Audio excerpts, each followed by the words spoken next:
Good morning Instagram, good morning Facebook. Alors écoutez, je m'étais juré de ne plus intervenir depuis 3 ans sur les réseaux sociaux pour des choses que je vois, etc. Et croyez-moi, j'ai tenu patience, etc. Mais là je ne peux plus. Là je craque. Alors tout le monde connaît l'histoire du chien Smoke du refuge de la SPA de Flyosque qui est prévu donc à l'euthanasie.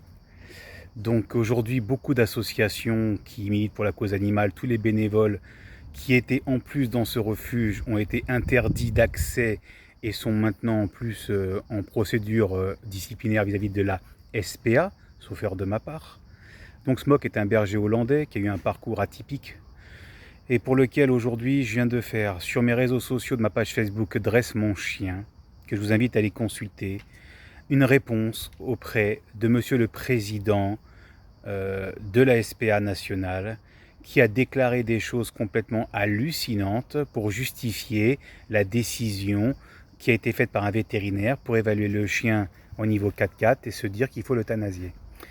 Monsieur le président de la SPA, je vous invite à aller consulter donc ma réponse, parce que votre responsabilité est clairement engagée, vu ce que vous avez déclaré aux médias de Var Matin.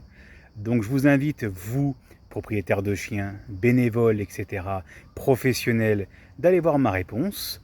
Et je pense que j'apporterai, grâce aux éléments qu'on m'a donnés, bien évidemment, des éléments importants à savoir. Alors, je vais vous les dire synthétiquement.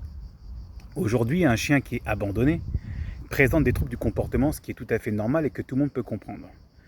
Maintenant, venir se cacher sur une évaluation comportementale faite par un vétérinaire qui a classé le chien au niveau 4-4 parce que le chien aurait mordu ce bénévole qui s'est plaint donc auprès de la direction de la SPA de Flyosque, ce qui est normal au départ, hein. Mais attendez là, il faut remettre les choses dans le contexte.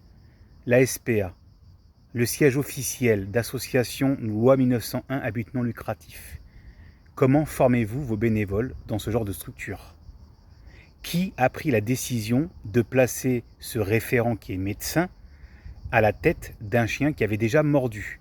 Comment se fait-il qu'il n'y ait pas des suivis évolutifs avec des gens qualifiés, compétents, qui sont à même de régler le problème des troubles du comportement de chiens dits agressifs, de chiens dits mordeurs?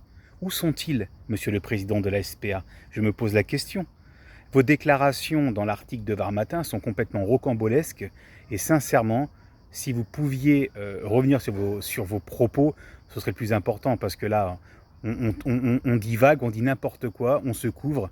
Il y a des lois en France, il y a une nouvelle loi de maltraitance qui a été déposée, qui a été votée aujourd'hui, dont vous avez participé, votre association, à l'élaboration de cette loi, et vous venez aujourd'hui avec des campagnes publicitaires, avec des milliers d'euros donnés par des donateurs, des bénévoles, dans des refuges qui sont structurés avec de l'argent en place, alors qu'il y a des pauvres associations qui font beaucoup plus de travail que certaines personnes, d'autres même plus d'associations qui sont reconnues d'utilité publique et qui se battent avec des petits moyens, et vous préconisez l'euthanasie des chiens.